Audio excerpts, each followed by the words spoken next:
Hi, this video follows on from the two-stroke combustion cycle video. In the last video we explained exactly how the two-stroke engine works, and in this one we're going to talk about two-stroke scavenging. So I've gone to the website. I'm just going to click on the two-stroke scavenging model now. Hopefully it won't take too long to load. Okay, so we can see here that there's three main types of scavenging mode. That's cross-flow, uniflow, and loop flow. Now we'll start with cross flow since it's furthest to the left. The cross flow model here is the same one we used in our two-stroke cycle explained video. You can see here that the air comes in, it gets compressed in this space here when the piston comes down, gets forced out, goes into the space, and then it will be exhausted here as exhaust gas. Now this whole setup is called cross flow. It's not particularly efficient because you lose a lot of the air going out the exhaust gas path, and it also isn't really favoured for large combustion engines. However, it is incredibly simple in design and it's also very lightweight. So this is favoured for motorbikes, outboard engines, for marine vessels, and maybe lawnmowers, leaf blowers, anything like that. It's always going to have a two-stroke engine with this type of scavenging process. If we zoom out here, we could have a look at uniflow. We'll leave that one till last actually, and we'll go to loop flow, and we can see here loop flow, the air comes in, goes around, back down here and through the exhaust port. If we look at the exhaust port and the charge air ports, you can see that the air ports here for the charge air are actually larger than the exhaust ports. This makes sense because you want to get the exhaust gas out quickly, and ideally you want to be drawing in a larger volume of air, and you need to do this quickly, so you'll make the charge air ports larger. Also notice the shape. The shape of these ports actually imparts swirl onto the air as it comes in. So this means that as the air is coming in, it's going to have a swirling motion. The shape of the piston, and this is perhaps not the best piston here to display this, but the shape of the piston itself also has an impact upon where the air is going.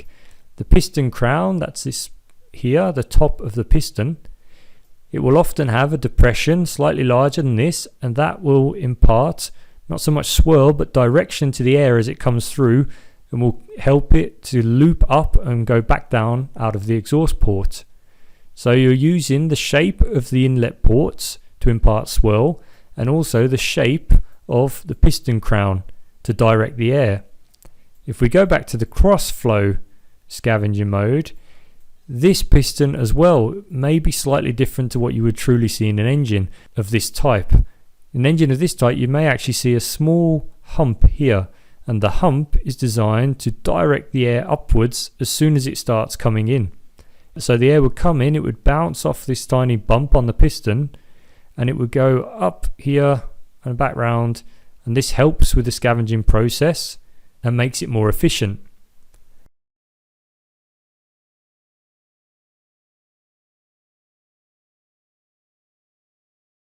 And last but not least, we have uniflow. Now uniflow is a type of scavenging mode that you're not going to see very often. In fact, to my mind, you only see it on large two-stroke engines, particularly marine vessels, so large container ships, large oil tankers and things like that. You can see the ports at the bottom here, there's a lot of them. They allow a lot of air in, so the air is coming in very quickly and in large volumes. And this air is displacing the exhaust gas here, which is going to be let out through this valve. You can also see two fuel injectors. I'd say normally you'd have three, but you can see two fuel injectors here for injecting fuel. And the whole process is very efficient. You're getting large volumes of air in the base, and you're also getting a lot of exhaust gas out at the top. And because of the way the air is flowing into the cylinder, the temperature gradient across all the parts here is relatively low. So you're not getting some very high hot spots. You're actually getting a good spread of temperature across all the parts. And this is quite important.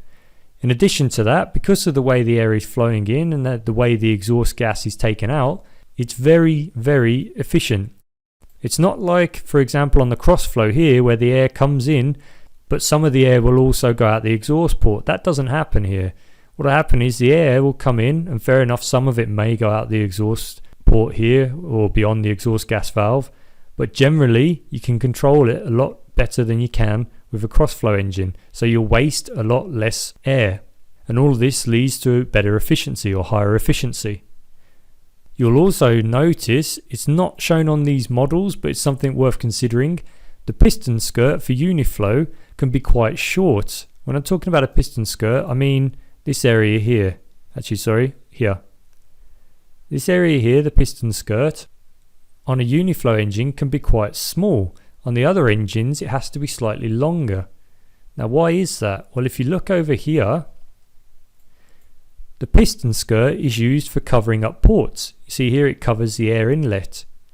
You can see here it's going to cover this area here as well. And as it moves further up, it's going to cover the exhaust port here.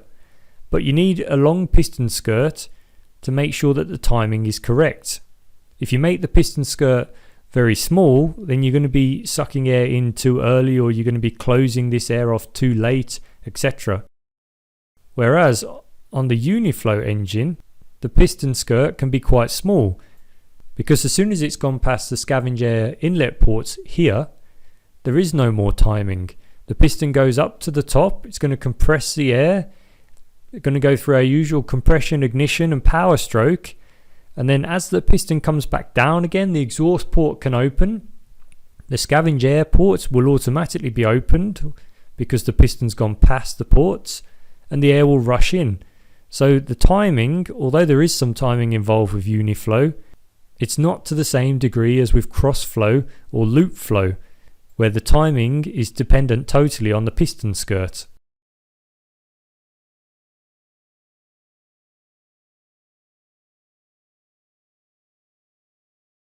Even here, if we go over to loop flow, you can see straight away that the piston skirt is that long. So as the piston comes up, it's going to cover both of these ports. As the piston comes back down, it's going to uncover the exhaust port and then the scavenge air port. But it's the length of the piston skirt that makes all the difference. Anyway, that's 3 different types of scavenging for 2-stroke engines. Hope you found that informative. Please do check out some of our other videos. If you want to help us out, please click the like button or share the video. And if you really want to support us, check out our Patreon page. Thanks very much for your time.